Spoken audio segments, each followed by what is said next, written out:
Le 22 novembre 1963, c'est l'assassinat de Kennedy JFK. L'assassinat à Dallas du 35e président des États-Unis, élu 3 ans plus tôt, n'est pas en soi un événement.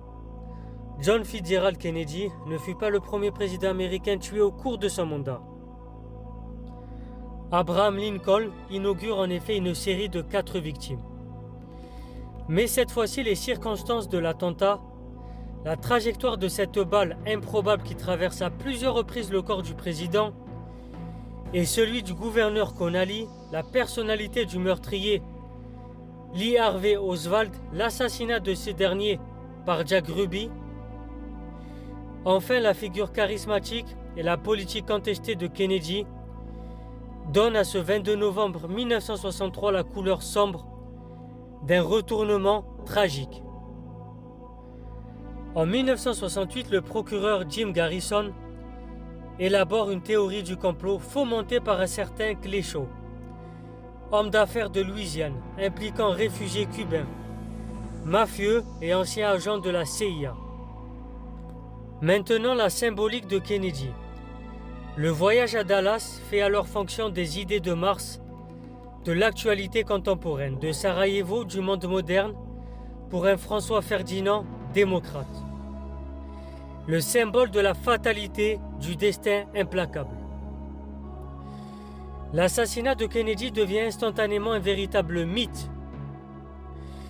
Et la figure du président américain rejoint la galerie des portraits de ceux qu'Edgar Morin appelait dès les années 1960 précisément les Olympiens.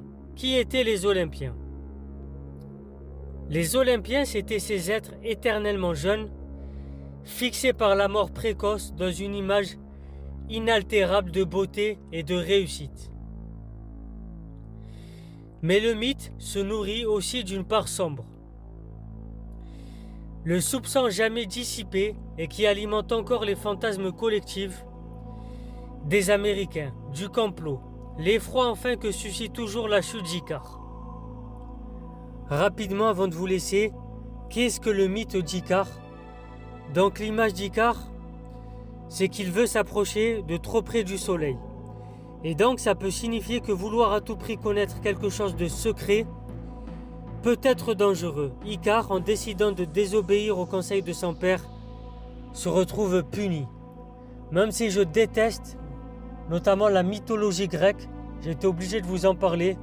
C'est pas parce que je déteste que je connais pas, mais j'ai été obligé de vous en parler notamment pour comprendre le mythe d'Icare et le lien avec Kennedy. C'était Sosolintello tous les soirs à 20h30. Très chers soins éclairés, Inch'Allah. Abonnez-vous, partagez, likez. Merci à toutes et tous.